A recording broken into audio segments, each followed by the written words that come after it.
I used to do lots of things. I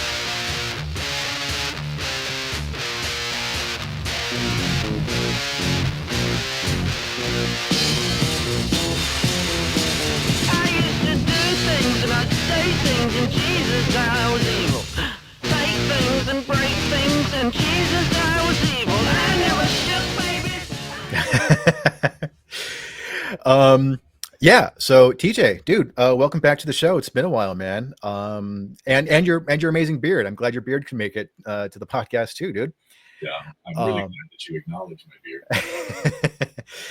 beard. So you just came out with an album within the last few weeks, which is a killer album, and it's also one that I played on a couple tracks on. So yeah, man. So I was thinking, just kind of dive right into it. So it's called The Rattler and Other Songs. Here's the record itself right there. You can see. Oh yeah. Beautiful artwork from Scott Engel. Scott has done a lot of covers for me over the years, and not just with Rundown Hill, but with other projects as well. I got to know him, I don't know, about 20 years ago or so. Oh wow. We've just been friends for a long time, and he's so creative, dude. Yeah. We've got to the point now where we kind of have a phone conversation, maybe 15 or 20 minutes, and I describe some ideas, and then he sends me stuff that just ends up being perfect. That's awesome. We've got a good thing going there. But yeah, dude. So how did you meet him? Real quick, just about that. Like, how did you come across him? So I met him through a mutual friend, Eddie Young. And Eddie is a musician, multi-instrumentalist. And I was kind of playing in a few different groups where Eddie was involved. And then Eddie mentioned that because he's also an illustrator. In fact, Eddie was one of the top illustrators, freelance illustrators in the city of Los Angeles in the 90s. Oh, wow. Like all of the Disney VHS covers, they were all airbrushed. He did a bunch of those. He was like the airbrush king in the 90s. Very cool. And so he was like billboards, like all of this stuff was all over LA. So, but he mentioned that he had this company that he was trying to start doing online greeting cards. They were like animated greeting cards that he and his friends would animate. And then they would put little scripts together, and I was one of the voice actors for that. And so over the years, Scott was, the kind of the main writer and illustrator on the team. And just over the years and getting to know him and his style and everything. So when I started putting records out, the first Rundown Hill record was 2012. And that's when I first asked him if he would draw something. And truthfully, like some of his artwork was really pivotal towards getting that band up and off the ground in the first place. So that's how I've known him for a long time. And I'm always stoked to collaborate with him on projects because he's so good. Yeah, and the artwork really complements the album because the album it has like a very like raw theatrical energy to it. So on the one hand, like it definitely has like a lot of elements of like the sort of traditional like sort of country Americana sound, but there's also something like strikingly like modern about it. Like it's also got like a foot like in the present, I think. So I'm curious, like was that intentional, or was that something that just kind of came about like over different iterations? I wouldn't say that specific analogy that you just drew. I wouldn't say that was intentional. There were some other intentional points. Okay? And what I'll say is that this particular collection of songs has come at different eras of my songwriting. A couple of the songs are older songs that go back to 2012, 2010 even, in that era of writing. But I never recorded those songs. I never released them on any other records. There was one tune, the second track on this record, it's called Late for Work Running Home. That's actually a new studio version of a song that I did on a live record back in, I think it was 2013 or 14. We did a live album called Killborn, or I should say live EPs, 5 songs, where we set up in my old loft space that was up in Mount Washington, brought in a camera crew, and we played the tracks live as a band, including all the vocals, and videoed everything, and then spliced the videos together with some of the comic images that Scott had drawn. There was a story embedded in that called The Carousel Couple, and Scott did all the artwork for that. And that was really the first iteration of the video concept of Rundown Hill. And that particular marriage of the live footage along with the comic artwork wasn't quite dialed in yet, you know. And after that, I moved to doing full comic videos along with the songs, instead of having live footage with the band. And that made more musical sense. It made more video sense as well, right? But back to your question about the intentionality of the music. Some of the songs that are in this collection are older songs that I never recorded and released. And then a few of them are brand spanking new that were written in the last year or two and then recorded for this collection. Right. Now, my personal influences, country music is a big influence. And I guess other folk and Americana styles kind of interwoven within that. I tend to call it all country music, even though maybe that's not technically correct, but sorry. Sure. But then I have a big background with indie rock music, especially from the 90s and the early 2000s. And that's stuff that, when I was coming up as a teenager and then a young adult, that was the stuff that I listened to all the time. It wasn't until a little later that, I was listening to more, say, North Indian classical music, more classic country music. That was like mid 2000s. But in this previous period, it was bands like, Dinosaur Jr., later on Portishead, Mazzy Star. Those are kind of bigger influences. The band Luna, I don't know if you ever heard of Luna. Not familiar with them, no. The previous band, Galaxy 500, that was a really cool band that I got into. And then when Luna started, I was getting a lot of their records as well. It's the same guitarist and songwriter in both of those groups. So those were some of the influences that I had in terms of what I wanted a record to sound like. Right. As well as the classic records like Dark Side of the Moon. Pink Floyd has been a big influence as well, which we've talked quite a bit. Yeah. And so, all of those influences kind of coming together, that's what I was trying to extract out of this particular collection of songs. And so if you're thinking that it sounds more modern, like, that's great news to me, man, because I was actually trying to create something that was a little bit more classic, Yeah, well, I mean, because I think for a lot of people, like when they think of country, they think just like or folk or Americana, like it's just like more just like acoustic instruments or but like there are like some atmospheric elements, like there's a fair amount of like electric guitar, which to me was also like a little bit of evocative of like Sergio Leone westerns, Ennio Morricone. He had like these beautiful grand lush orchestras, but then he would have like a sort of surf electric guitar melody. So to me, it just seemed like kind of a fascinating melding of kind of like more contemporary stuff, but also classic. But then again, I'm not quite as well versed in a lot of country and Americana stuff. So maybe that's just sort of like my outsider perspective on it. Well, so there was a guy I was talking to a while ago, and he was kind of an artist manager sort of guy, and we were talking about different aspects of my musicianship, and he was saying, I don't know what to call you because all the different things that I do, as a freelance percussionist and the different worlds that I live in when I go around making my living, what I do as an academic, writer and pedagogue of percussion music, what I do as a songwriter, what I do as a producer, all these things are they're quite varied across the board, right? So, and when we were talking about this, and I was saying, well, my music, I kind of call it country music. He's like, I don't think that's accurate. Call it Western. It's more Western music. And so those influences you're bringing up of Sergio Leone and those films and things, that's absolutely in that Western category. Yeah, I think a lot of this stuff kind of fits within that, especially the cinematic quality of what I just love bringing that quality out in these recordings, making it full and lush and a lot of depth to the arrangement. That's really, I think, my favorite part of making the records. But there's a lot of the Twin Peaks soundtrack. Even though I talk to guitar players about the Twin Peaks soundtrack. The main theme there. Well, for years, everyone thought that it was a baritone guitar or maybe a Fender Bass 6. It's totally not. It's a keyboard.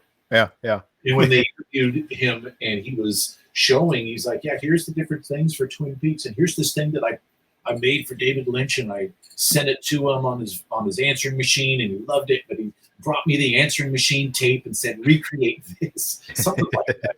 Yeah. And then he's like, yeah, here's that main theme that everyone talks about, and he plays it on the keyboard, and it's totally the sound. It was just a keyboard patch.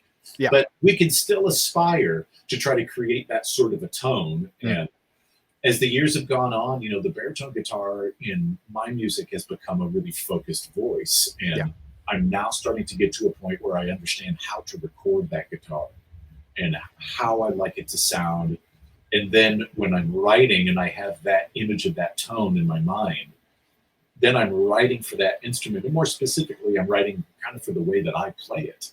Yeah. You know what I mean? And I think that's a big quality that emerged on this record more than any other is the baritone is front and center, and it's really about the way that I'm playing on that thing. So.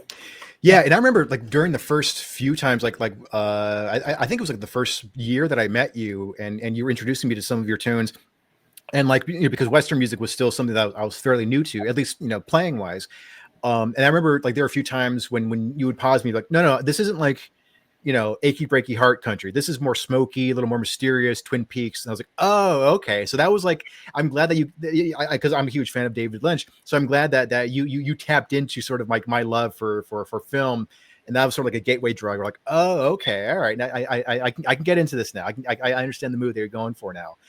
That a lot of that music was recorded. A lot of classic country music, bluegrass music, folk music from the mid and early 20th century was all recorded on one microphone. Right. And so the band, the way that they sound is a feature or a function of how they played together as a unit. And they understood that dynamic that we are one of 4 or one of 5 people in a group, and this is how our sound mixes together. And when it was time for a certain voice to come up front, either a singer or a guitar player, banjo, fiddle, whatever, that person would move and come up in front of the microphone, and then they would step back. And so there's a choreography to that as well. And that kind of playing to address the limits of the recording technology itself, that style of playing then meant that everybody had to be really clean and really polished. Right. And there wasn't room for everybody to be playing fills and everybody to be improvising or quasi-improvising through things. It was a more tightly arranged presentation. That's what I like to do with my recordings as well. So getting back to like the cinematic qualities of the music, I mean, so one thing that I noticed after listening to it several times, like, you know, there's a lot of there are a lot of modal elements, which I love, because I mean, like, I think that's where you start getting more to like emotional complexity, when you start getting like more Dorian or more Mixolydian. I'm curious, like, were there any specific movies or TV shows that, you know, may have inspired the sound, or was it just sort of like a general or just like maybe like you know, like cinematic iconography that was kind of in your mind while you were, you know, putting this album together?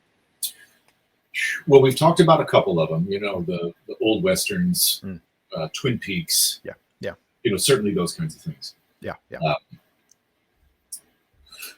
I always have imagery in mind when I'm working on a song.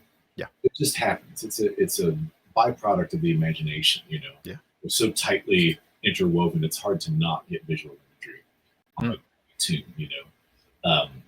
The Rattler, the instrumental song on the record called The Rattler, that has a story behind it that goes back to the town where I grew up. And so the story is, and this is going to turn into a comic video at some point in the future, maybe in the next couple of months. I just have to clear off enough time to be able to get that done. But so in my hometown, my dad was the administrator of the local hospital, and I come from a town of about 40,000 people. So it's not a huge serviceable area, but you know, when there was an issue, you came to this hospital. It was the only one in town. And my dad rarely talked about events that would happen there, but one day he came home and he's like, "Oh man, listen what happened today." And he said that a guy came in with multiple rattlesnake bites. Oh man. On his hand, on his arm. And I'm like, whoa, how did that happen? And he said the guy was driving along. There's this one freeway that heads south out of town that goes along the Columbia River for a while, going down to some of the neighboring communities down the highway, little 2-lane highway. Right. And the dude was out driving on that in the day, hot, sunny day, kind of like Southern California days. Yeah. And drove over a rattlesnake. And he stopped the car and pulled it over. And he thought, oh, that's perfect. I'm going to go out and I'm going to pick the rattles off of the carcass and take that home for my kid to play with. A rattlesnake tail. How cool would that be? Yeah. And so he gets out of the car and he walks over there and he reaches down to pick up the snake by the tail and pull the rattles off. And the thing whipped around and bit him. Oh, geez. And he stumbled back and he was pissed. And I was like, you stupid snake. And so he reaches down to grab the tail and he's going to go whip the head into the ground. Right. And the thing whipped around and bit him 2 more times. Oh, geez. And so there is this old, folk adage that this rattlesnake is never dead until the sun goes down. Clearly that snake was dead. It got run over, but the nervous system was still intact. Jeez. It was reactive. So yeah, this dude came in multiple rattlesnake bites. So that's kind of the imagery, the story that I have in my head when I think about that tune. You know what I'm saying? Yeah. And in those moments where the strings come in and there's the big swell in volume and you feel like you're flying a little bit, that's the snake turning around to bite him. And so this is a story of, humans kind of bumblefuck their way through things all too often. And every once in a while, the world bites back. And here's a pretty good instance of that happening. So that's the story behind that. In terms of other things on the record, there's another instrumental track, Spaces That Have Been Filled, one of the ones that you played on. Yep.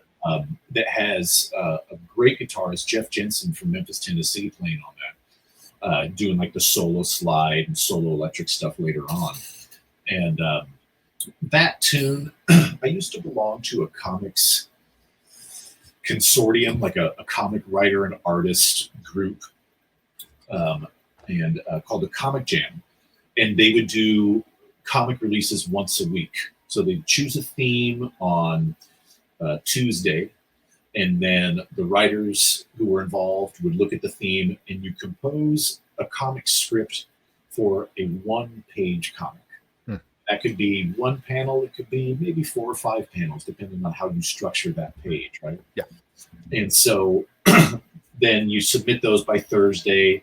They're paired up with an artist Thursday night, and then the artist draws something Friday, Saturday, Sunday, and it's released on Monday or something like that, right? It's a weekly cycle, in other words. And I was doing this for a long time, just submitting scripts and comic ideas. If my name was picked out of the hat and I was partnered with an artist who was available, I'd have a comic made out of it. And I wrote this one that was sort of an homage to Cormac McCarthy's Border Trilogy. I don't know if did you ever read that? No, I didn't. I've seen some movies based on his works, but I haven't read any of his books, though. I've read a lot of his books. He's a heavy duty writer. There's no doubt about it. Right. But the end of the Border Trilogy, basically, there's an epilogue, and the epilogue is of a now aging cowboy. Right. In the first part of the 20th century, he was at his heyday.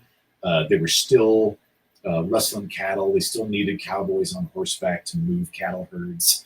You still needed horse masters who could break horses and train them. You still needed, all of that like specialized craft to make a ranch work. But at a certain point, that lifestyle basically just became obsolete. So what happens to an aging cowboy at that point? There's no retirement funds for being a cowboy. There's no pension that you can draw. Right. You'd be lucky if you had a family somewhere to go back to, but a lot of them didn't. And so the epilogue for that particular Border Trilogy, Cormac McCarthy's, I wrote a little comic story about that, similar to an aging cowboy who is just sort of reminiscing about an age where the world has changed so dramatically that certain ways of life have basically been phased out and forgotten, except by those people still steeped within it. Right. And like so many different ways of life, it's not just what you did, but it was the meaning that you took from behind it. Yeah. Right. And if you can imagine, people who lived that lifestyle drew a lot of meaning from being outdoors on horseback with the animals. Yeah. Um, putting together a barbed wire fence, like this is an important event. It's part of the structure of a ranch that, again, brings meaning to the people living out there doing this. And so that song, Spaces That Have Been Filled, just kind of take a look at that as its own metaphor. Mm. We seem to be obsessed with filling space with the things that we build. I like open space. Yeah, I like yeah. having a yard. I like being able to, walk half a mile and be, at the base of the mountains where I can go there. There's no more concrete roads. It's dirt roads. There's no structures. You're there, in the wilderness bit by bit with each step that you take deeper into the range. I love that. I love that space. So that song is an homage to something like that. Nice. Well, that reminds me a little bit. There's a right across the freeway from where I live. There's Ernest T. Debs Park, I think it's called, and it's pretty cool because you could just walk there and where they have the Autobahn range. I think so. At the top, yeah. At the top, there's a pond up there, and it's really pretty. But I just remember one time I went there a few weeks ago, and then there was like a whole film crew, like a big so it's like even in LA, it's like like our empty spaces can still be populated by the entertainment industry. Like there's still something that's always encroaching in at some point. So I think immune to it. It's just how it is. Yeah. It's not entirely bad. Don't get me Sure. wrong. It's not that it's entirely bad. Sure. But songwriting, you get a moment to basically express something and then have it be a snapshot. It's like something that you take like a postcard and you write on the back of it and like, okay, I'm going to put this on the fridge. And then 2 years later, you come back and you're still reading this thing. And part of it still resonates, even though your life has changed in so many ways in that period of time. Right. So songwriting is like that too. It's not just that you're capturing the music, but you're trying to capture a mood and an emotion. And that means something different for different people. Right. There's always those songs that we come back to as listeners that you remember, like, oh, I remember that one song, the way that it made me feel at this one time. You're kind of trying to relive that. Yeah. You know what I'm saying? Yeah, no, absolutely. And if anything, I think I've become more fascinated by the idea of artists talking as little as possible about like the specific meaning behind their work. Because there've been times for me when there was a song that I loved and like I didn't pay much attention to the lyrics. To me, I love the song just because it was nostalgic, or like I painted my own story based on the melody and the chord progression. And then like years later, I'll hear the artist talking like, oh, like that song was about this. I'm like, oh, well now well, it's completely different than what I had in my mind. Totally. Oh, totally. Don't read the stuff that the songwriters write about their own stuff. Yeah. Recently, I've had a bunch of, for whatever reason, a bunch of Beatles reels and videos show up in my YouTube feed. And, I'm not the world's biggest Beatles fan. I do like the Beatles, and I have numerous of their records and everything. But I don't spend a lot of time, like, peeling back the onion and trying to understand any of the bands that I listen to and their backstory. But for whatever reason, there's a lot of backstory to the Beatles. It's pretty juicy and pretty interesting. Right. Yeah. Anyhow, for whatever reason. So I think I brought this up with you a couple weeks ago when we were hanging out, but I also wanted to kind of dig a little bit deeper here. So this was one of the first, like one of the handful of albums that I've listened to where I'm like, the track order feels very deliberate, where like it actually kind of called my attention to it, where it's like, oh, this is almost like a story unfolding. Was that intentional on your part? Was there like an overarching like plot, or was it like more like an emotional journey that you were trying to create with the overall track listing? No. Nice, good. I knew I wanted to open the record with Drinking Woman. Yeah. And from there, I just kind of go track by track, and I sort of think, like, okay, what would sound good coming next? Yeah. And because there's 5 instrumental and 5 vocal tunes, it makes sense to kind of leapfrog one another. Although there are 2 instrumental tunes back to back on the back half of the record. Right. But I was looking at it also from the perspective of potentially pressing vinyl and making sure that there was a clear side A and a clear side B, which I think this track order captures really nicely. Oh, interesting. The side A, you know, is a nice kind of upper energy side. You know, it's got the Rockin' Hungry for Something on it. The Rattlers on that, which is a pretty rockin' tune. But then you get to the second half and it gets into this very deep chill mood. You know, the Gone Are the Days When It Rained. That, you know, is a baritone guitar solo with all the dub effects on it. I love that tune as being the first song on the second side of the record. Like, that's perfect. So yeah, I kind of just, you know, listened to the tracks and thought about it from that perspective. How could I press vinyl from this? I knew I needed to end the record with Pray for Rain. Like, it was only appropriate to do that. Right. Just because of the atmospherics from it. It brings you down in a good way. It brings you down emotionally. Yeah. It wouldn't make sense to try to pick it back up one more time, close the record out, something like that. Right. That didn't make sense. It had to fit somewhere where there was a natural, you know, roller coaster wave coming down. Okay, maybe it could be at the end of side A, right? Or maybe it could be second song on side B or something like that, where you sort of dip down and then there's another big charge taking you to the end of the record, something like that. Yeah. It made most sense to put it at the end of side B like that. Yeah, in my mind, listen to me, I'm already thinking that it's a vinyl record. I don't know if I actually do that or not. Well, it sort of depends, you know, like, I can't just press vinyl and then carry around a bunch of boxes in my garage.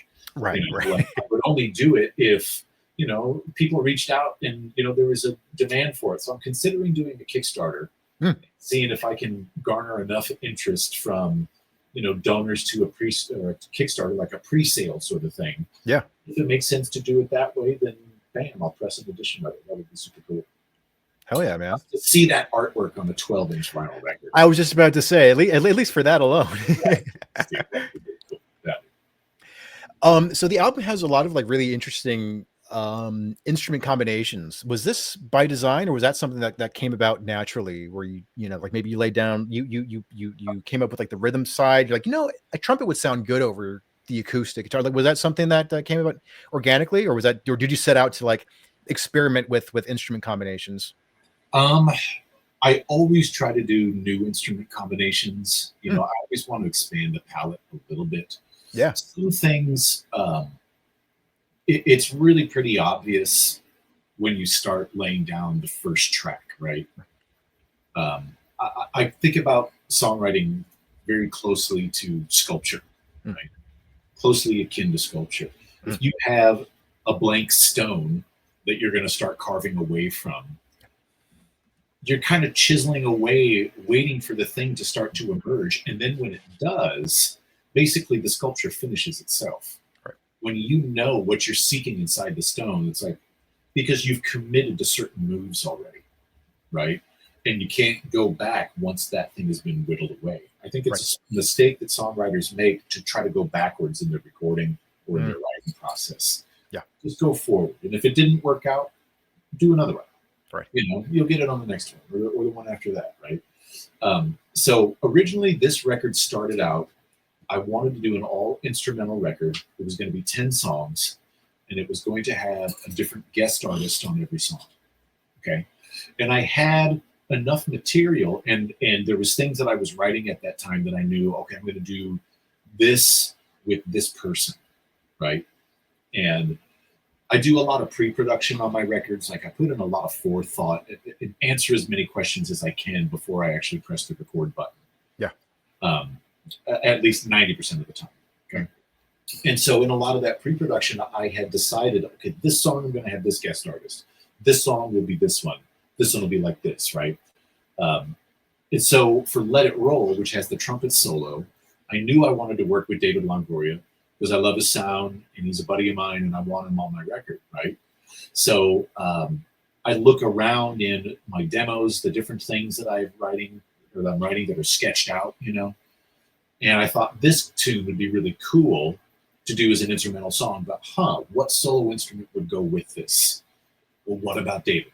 You know, so I didn't know when I took Let It Roll out of my kind of demo stack. I said, okay, this is for final. I'm going to make a final version of this. But I didn't know who the soloist was going to be until I had my list of soloists, and then I'm kind of matching cards. You know what I mean? Yeah. There are other things like the Rattler. I think is the most pleasant surprise on the record because truly I didn't know what I was going to do on it. Yeah. I started into it laying down an acoustic guitar track that then was completely scrubbed and is not even in the final version. That's gone completely. Yeah. But that was kind of a guide track that I could get bass and drums done. And I had a mock-up baritone guitar melody that I had recorded.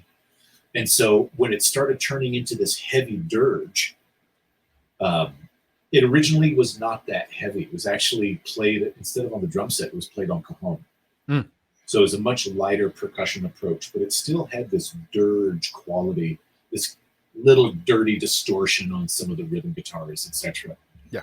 I decided, okay, let's maximize that effect. Let's go heavier, dirgier, getting something a little bit more grungy. Again, back to the 90s a little bit. Get some of that grunge sound, like that slow harmonic motion. You know, you linger on one chord for a while.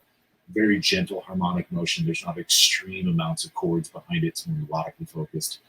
And then at some point, I don't really remember when, but the idea came to mind, like Inception style. Put a string orchestra behind it. I thought that would be like a really wild advancement on this song. Yeah. And part of the inspiration for it was there's a series of documentaries on Netflix. I think they're made by ESPN, the 30 for 30 ones. I don't know if you've seen any of these. I don't think so, no. In one season of these documentaries, the theme song for the show was a Lee Hazelwood song called Your Sweet Love.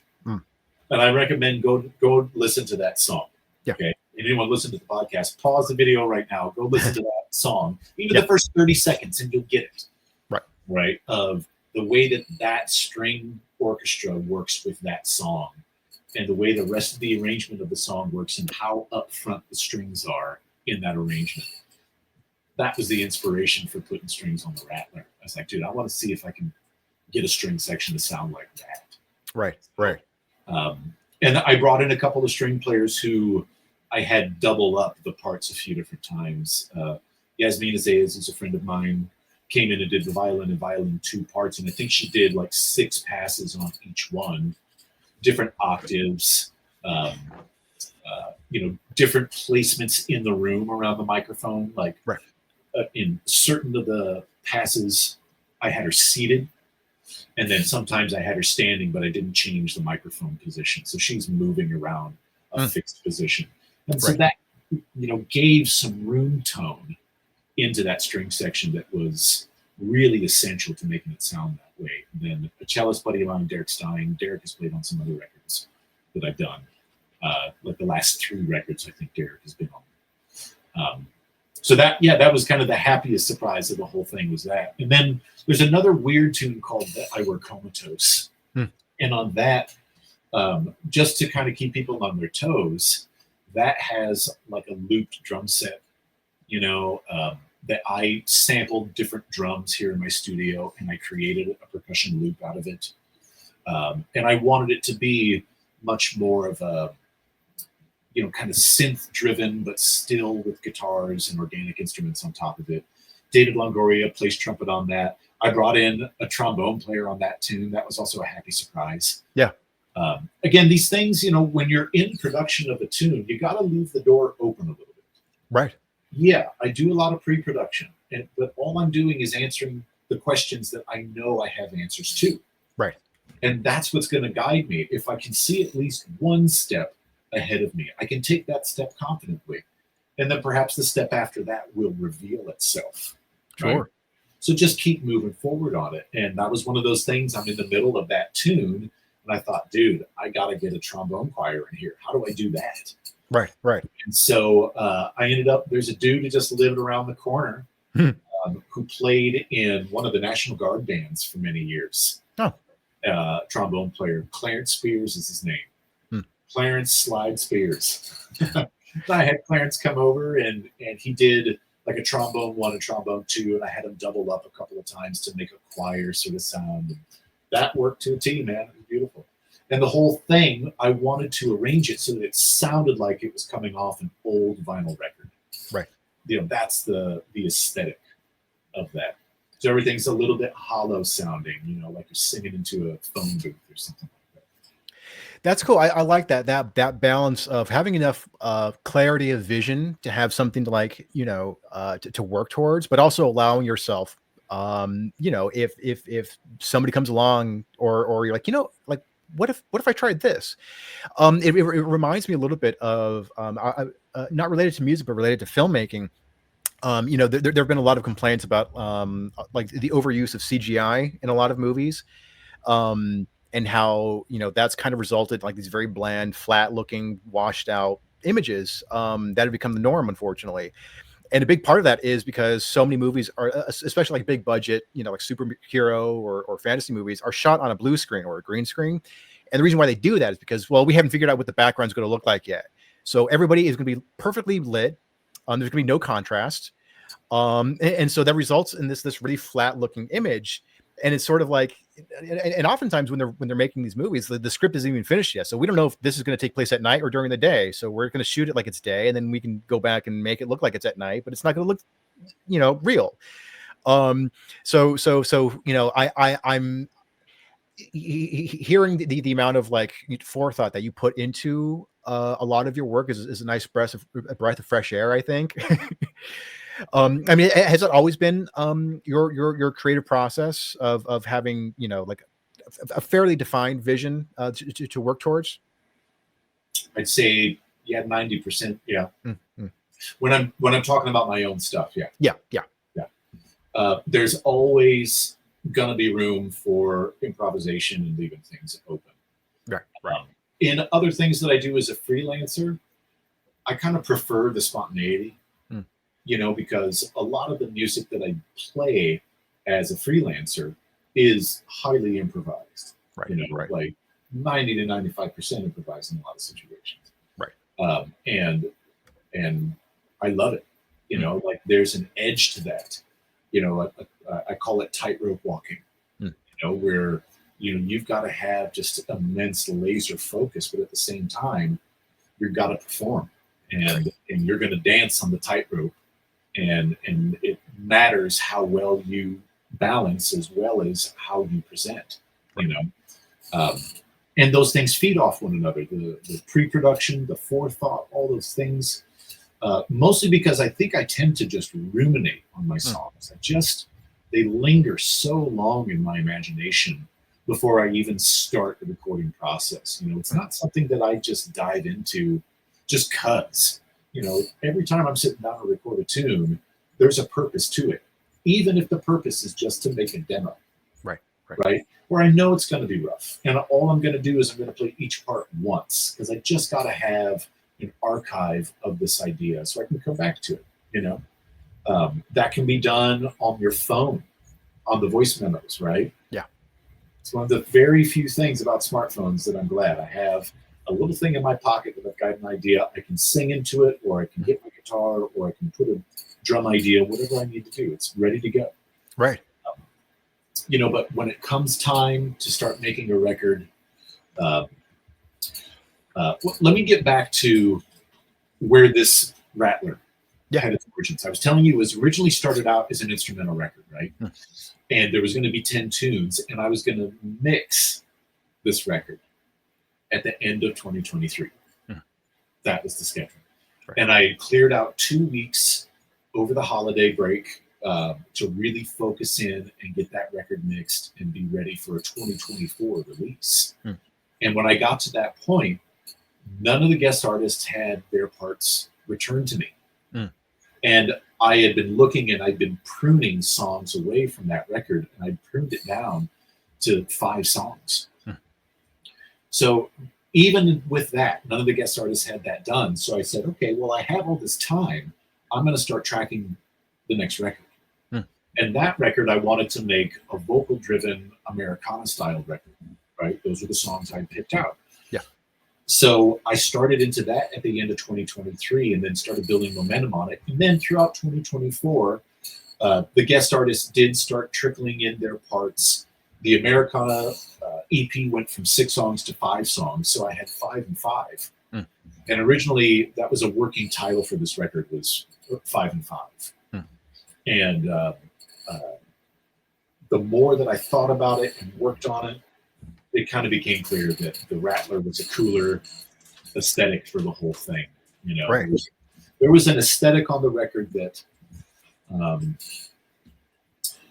in previous things I've done with Run Downhill, I focused a lot on broader, grand narratives, right? Storytelling, trying to connect songs to specific events that you could present as chapters in a book. Okay.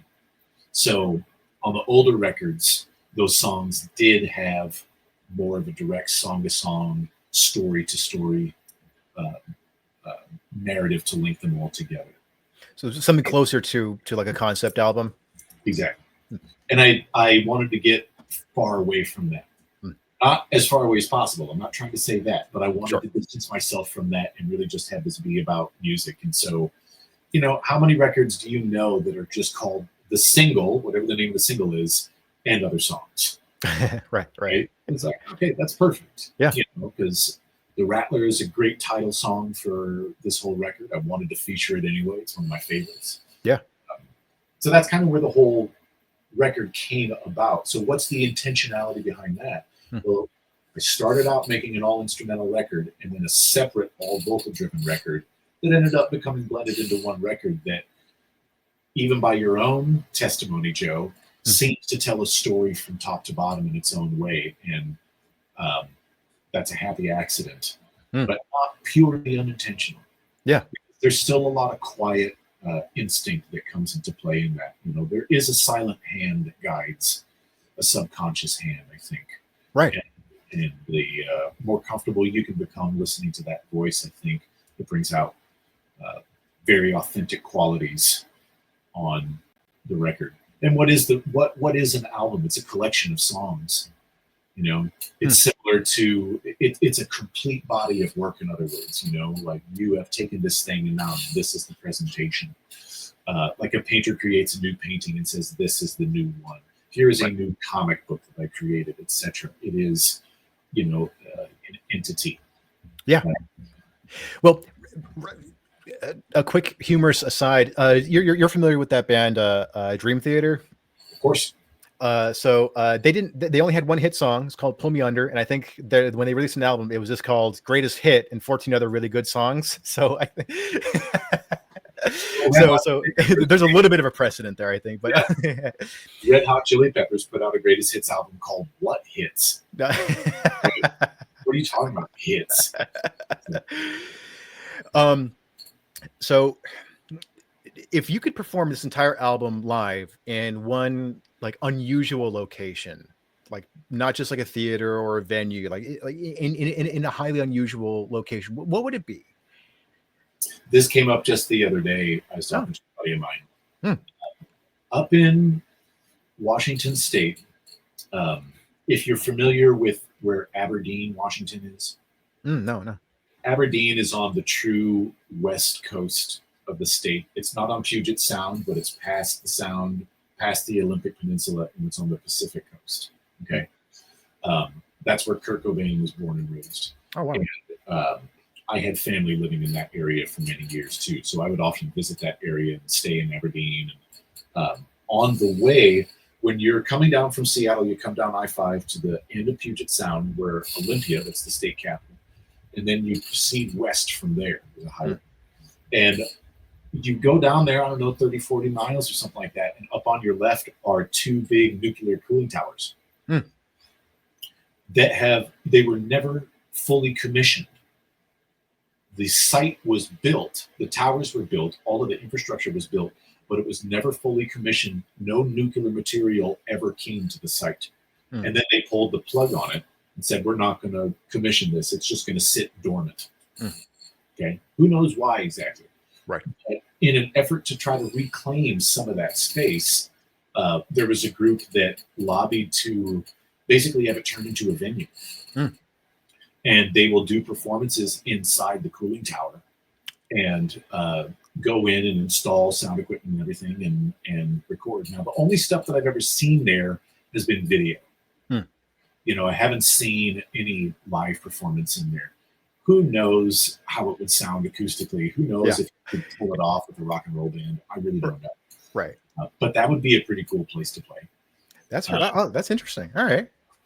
There's I don't know, there's so many like choice, interesting venues that either I've played at or have heard about over the course of a lot of years. Right. There's a place in Bisbee, Arizona called the Earwig Factory. That's a cool place to play. A very interesting town with a lot of history and a lot of story. It's, you know, just a couple miles off the Mexican border. It's south of Tombstone. You know, so it's really down there. Yeah. And from what I understand, Bisbee is a destination for retired circus freaks. Really? they end up retiring and they're all friends, right? Yeah. Yeah. So you all know one another, that like the sword swallowers and you know, the people with, you know, weird physical deformities or contortionists, etc. Yeah. They're a very eclectic and strange group of people who basically like hanging out with their own kind. Yeah. So they all like flock to this place. And I went and played there in the early 2000s. It was one of the strangest places I've ever been. It's still laid out the way it was in the Old West. Right. They just paved over the roads, but the roads are not made for cars, they're made for horses. Interesting. And they still have sidewalks where you walk upstairs, and then there's railings that you're meant to hitch a horse to. Yeah. Yeah. Huh. That's wild. That's something that like a Werner Herzog movie, like the setting for like a Werner Herzog, like very artsy, kind of interesting. Like, I'm gonna shine a spotlight on this unusual community. Yeah. Which actually, speaking of, so if the Rattler and Other Songs, if that was a film, who would you like to direct it? Oh, I don't know. I don't They think could be living or dead. I don't think about directors too much. I'm sorry to say. You're more the film guy than I am, Joe. Golly.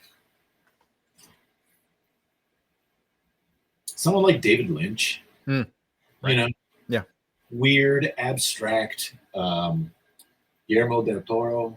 Yeah. That'd be interesting. Part of me says Tim Burton, but part of me says no. You know, Michael Mann, that would be cool. Oh yeah, okay. Dude, let's talk about Michael Mann first. Yeah. The movie Heat. Oh, I love that one. Is like top 5, possibly top 3 movies of my life. Yeah, I love that one. So good. First came out, I saw it 3 nights in a row on opening weekend, Friday, Saturday, Sunday. It just blew me away. It was amazing. And I've listened to that soundtrack countless times. I can't tell you. The Elliot Goldenthal. Yeah. Score. Yeah. It's just incredible stuff, man. Yeah. Did you know that he wrote Heat 2? He wrote the book. I didn't know that. He put it out as a novel. Oh, interesting. And there's an appendix in it where he's kind of talking about how he came up with Heat, how he wrote the stories. And he said he was just hanging out with LA cops. Yeah. And having them tell, you know, what's the outlandish stories. You know, Chuck Palahniuk does that too. Like he has this ability to meet people, and he can kind of read people really well and tell, like, you've got some stories to tell behind these eyes. Like, what do you really do? Right. You know, you say you're just a guy, but what do you actually do? Right. And that's how he gets to know, you know, former soldiers, former cops, former FBI guys, you know, weird performers who've had interesting tour experiences, all these kinds of things. He just gets to know all these really interesting people with deep stories to tell. And that's how Michael Mann went about writing Heat. So Heat 2 kind of focuses on the Chris Chehalis, I guess is his name, the Val Kilmer character. Yeah. Because he's the only one who gets away, right? Everybody else. That's right. At the very end. Yeah. Eats it. Anyway, dude, pretty good read. Yeah. You know? It's interesting. That movie, like, it took me a few times to process it because not that I was lost, but when you're trying to gain some context that Michael Mann doesn't offer you, right, about the characters and what their motivations are, and even where they were the day before. Like they'll refer to a person, like who's this person that they're talking about, but you don't get any information about that. You just have to accept that there's a guy that did this thing, and that was it. Yeah, you know. And that's an interesting thing. He kind of continues that in the book. He doesn't always offer additional context on where some of the characters' backstory is emerging from. And I kind of like that because it keeps the narrative in the immediacy of the moment. You're focused on that moment rather than trying to look backwards what's come. You know what I'm saying? Right. Yeah. Interestingly enough, that movie, it's one of the rare cases where a director remade one of their own movies. Because that was originally a TV movie from the late 80s. It's like, I think it was called LA Takedown. And it's like a very cheesy kind of, you know, buddy cop movie sort of thing. But he didn't like it because he had such a small budget. And he's like, no, I'm going to remake it with, you know, two of the greatest actors of all time and a bunch of other great supporting casts. I also know that Chris Nolan used that as inspiration for The Dark Knight. And you can see it when you watch them, you can see like two men kind of battling for the soul of a city. Yeah. He is one of my favorite movies. And also I just have a thing for movies that were shot in LA and used LA in a really interesting, unconventional way. Agreed. He's a wonderful movie. What do you think of Big Lebowski then? I like that one. I'm a fan of that one. Of its usage of LA. Yeah, I like it because it shows like just like a really wide like swath of LA, and it's been like 15 years since the last time I saw it, but I am due for a rewatch. But yeah, I do remember seeing like catching just like the quirkiness of LA's of the LA setting in that movie though. Yeah, no, you get to see a lot of the grit, the underbelly of LA. Yeah, and especially like those East Hollywood neighborhoods. You know, Charles Bukowski lived in East Hollywood for a large part of his life. I think he was born in LA. I forget exactly where his parents were. Maybe like, I want to say it was closer to LAX. You know, I don't exactly remember, but I know that when he was doing a lot of his writing, when he was working in the post office and all that, it was either living on like Adams, La Brea, kind of down in there, south of Adams a little bit, or he had moved up into East Hollywood. Well, I lived in that neighborhood for 10 years. So when I first got to LA, this was 1999, I lived in Valencia where I did my master's degree. When I finished that degree in October of 2001, I got an apartment in Hollywood. It's an awesome, awesome apartment. And talk about the gritty underbelly of the city, man. Like these are the slums of Hollywood. And it's both the grit and the fury and the terror, but it's also the beauty and the wonder of it. So right around the corner was the old Tropicana strip club, Tropicana Hotel, which now that's been gone. I don't know. They probably got rid of that around 2005, but that was still there when I moved in.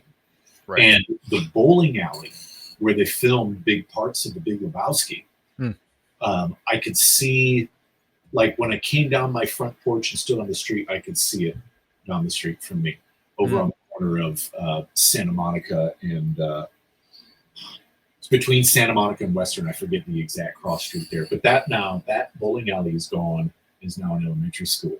But when I first moved in, that was there. And it was still open, I believe. And then it closed down at a certain point. A couple of years later, it got demolished and they turned it into a school and all that. So,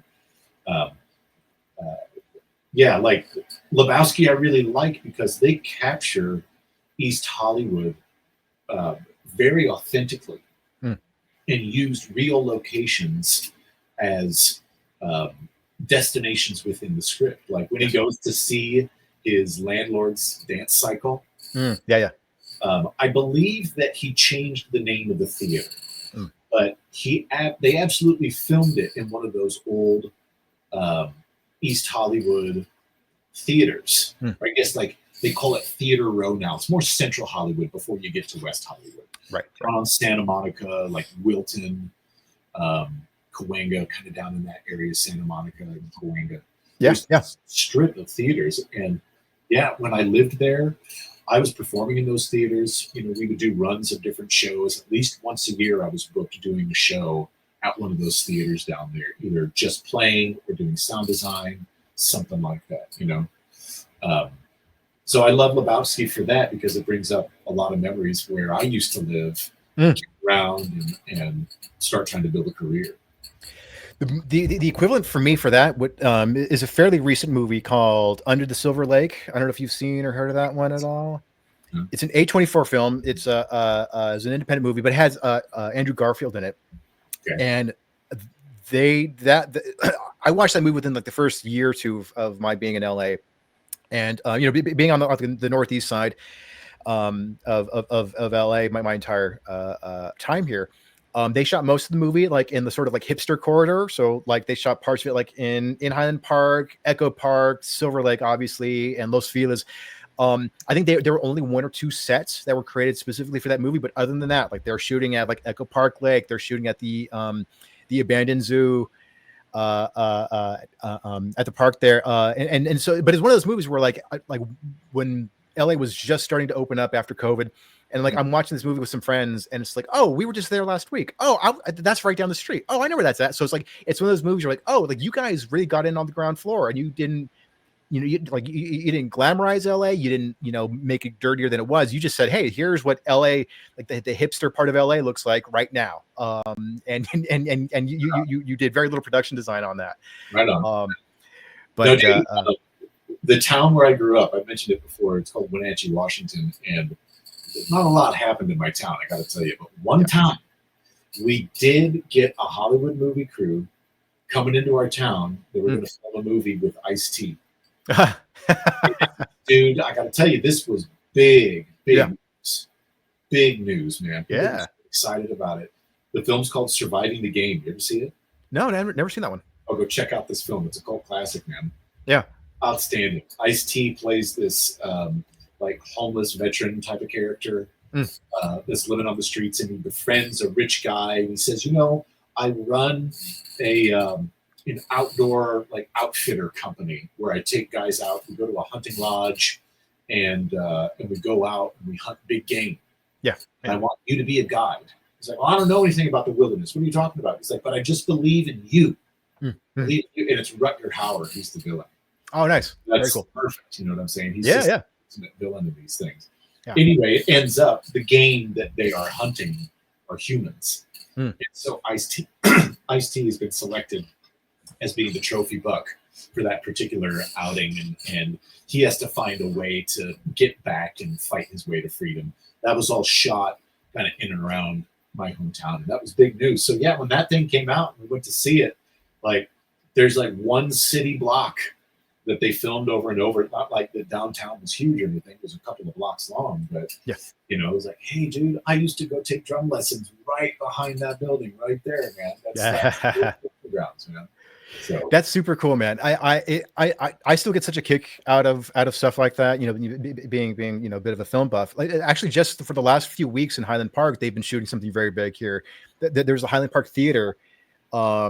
That unfortunately closed down probably about a year or so ago, and but they've been dressing it up, and it's funny because right next to it there's like, it's just a few small like businesses, but like I think it's like a travel agency, but they covered it up, and the movie, whatever movie they're shooting here, and they've had these huge trucks with the Warner Brothers and Paramount logos on them. Yeah. So it's definitely a big production, and they've been shutting it down at night, the whole street. But they were putting like they turned like this travel agency into like a TV repair shop from like the 90s or something. So you see like the Zenith logo. It's like, yeah, we repair color TVs, and they have phone booths, like the ones that you actually walk into. I'm like, oh, cool. So like, I don't know what it is, but like just seeing, and it's funny because like, now it's starting to make me feel old. Where I'm like, oh, look, a phone booth. I'm like, oh, that's been dead for quite a while now. But yeah, no, it's I still get such a kick whenever they do stuff like that. But anyway, man, probably start wrapping this up, but I do want to ask, so what's next for you, dude? I have a faculty recital that I'm prepping for. So I teach once a week at Chapman University down in Orange, California. I teach percussion as part of their applied music program there. And I'm doing a faculty recital. So the first half is all my percussion composition. The second half is Run Downhill. And in fact, Joe, you're going to play on that. Yep. So that's a big thing that is coming up that is occupying a lot of my like preparation time. I've got to get scores finished to get to players, and the music is written, but I just have to have the parts very clean and everything done. Yep. I am making a couple of new song comic videos for that particular performance. So I've been working with artists. In fact, one guy, Claudio Gerardo, who did all the artwork on not this Run Downhill record, but the previous one, the video component. He did all the artwork on the videos. This guy, Claudio Gerardo. Or I should say he did like 10 of the 12. Scott Engel did a couple of them as well. So that's coming up at the end of September. And there's a couple of concerts coming up.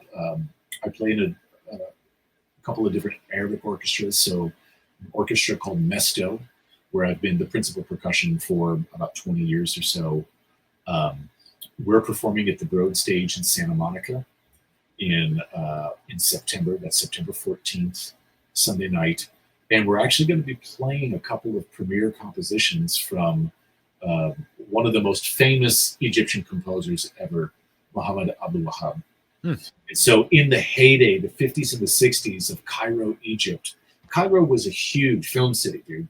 Like international city, amazing, amazing film scene and music as well. And he wrote music for all these films, but also for the big, like ultra famous Arabic singers of their generation, like Kulthum, Halim Hafez, Feyruz, these singers. And when we're talking about a song, like one song would last for 1 hour. Oh, wow. Like 5 or 6 or 7 parts. The song would go for an hour. So he was composing a lot of those things. The conductor of this orchestra, Mesto, was an acolyte of Abdul Wahab, did his dissertation on it at UCLA. Nabil Azam is his name. He's the conductor of the Mesto Orchestra. And I work with Nabil really closely. I'm the principal percussionist of that group. I just helped them produce the most recent record that'll be released, at or around that concert. So this is a big event for us.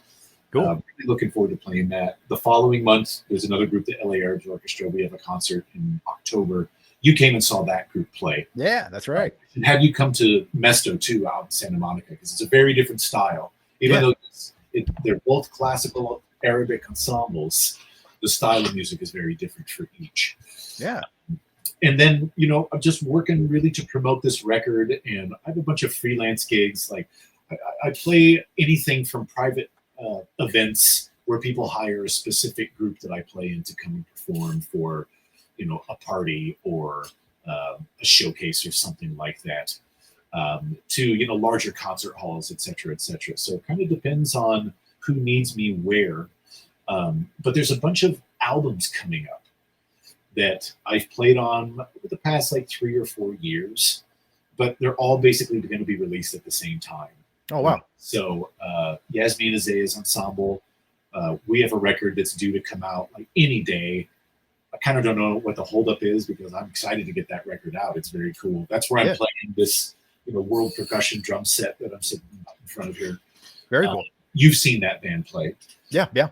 I work with the producer, Dave Stringer. And Dave, I've played on his solo record. I played on 4 or 5 other albums that he's produced over these past few years. And they're all basically going to be released at the same time, which is in a couple of months, like late 2025, early 26. So at a certain point, there's just going to be this huge dump of all these records that I play all over the place on. I'm really excited to hear these things. Like, come on, man, I want to hear how these came out, Dave's record in particular is exciting because it got mixed in Dolby Atmos.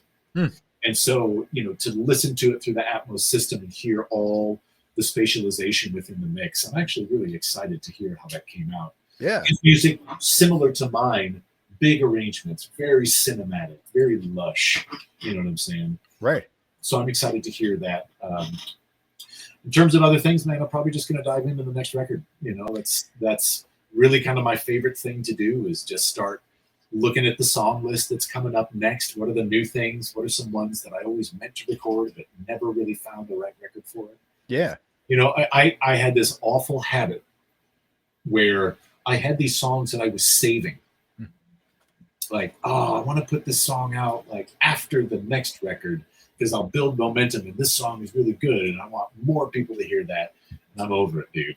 Yeah, I'm not yeah. saving more songs. I actually just want to get through all these tunes that I have, and get them out there so that there is archival representation of what this music's been about. You know, I'm going to be up to album 10. It'll be the 10th release is the next one. The Rattler was the 9th release. Yeah. So, you know, I'm not calling it yet, dude. I want 20 records by the end of time. Yeah, hell yeah. Yeah. And also, don't you have a book that came out recently as well? Dude, yeah, dude. Here. Yeah. I'll show you. This is called The Armored Car. Again, Scott Engel did the cover on this baby too, man. I told you, he works on a lot of stuff with me. Yeah, that's awesome, This dude. is The Armored Car Snare Drum Phrase and Variations is the subtitle. So this is a snare drum method book, essentially. Although I don't like to call it a method book because it's not trying to teach you how to play. It's more showing you this is how to practice. Oh, okay. Here's a method to practice. I'm not going to teach you how to hold the drumsticks. You need to know that already. But once you got that in hand, play this and then start turning variations on these things based off of this. So a lot of the pedagogical concepts behind what I'm doing in the book stem from my experience with North Indian percussion and North Indian tabla. Yeah. And using that theory of rhythm combined with traditional rudimental snare drum language. And while we don't play and focus on a million rudiments, there's about 13 rudiments in the book that we just really play and cook. And the whole point behind it is minimal music material, maximum repetition. So yeah, that book came out in April. This took a long time. It took about 16 years to fully compose the book.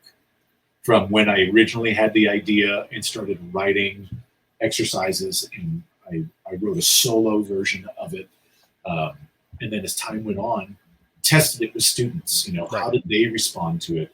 Here's a new idea. Try this out. Try this out. So scores, hundreds possibly of students over the years have played through the material.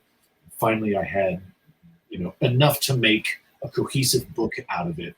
And during the pandemic, I, you know, began a very concerted push to assemble it as a book, get it finished up, and you know, out to the public. It took a little while to find a publisher. That took about 2 years. Oh, wow. But I'm glad that I came across Bakovich Music Publications. They've been extremely supportive of the book, and that's where you can find it. You go to their website. Bakovich is a publishing company in New York, and it's featured there on their website. You can go and order your own copy. And I would love it if you did, because I think it's a wonderful body of work. I'm very proud. So, very cool, man. And I'll be sure to put that in the show notes so people can follow you and follow your work. Right on. Well, thanks for coming on, man. And yeah, looking forward to performing next month. Yeah, we're gonna have a good time, brother. You bet. Yeah, looking forward to it. All right, well, thanks for coming on, man. And we'll talk soon.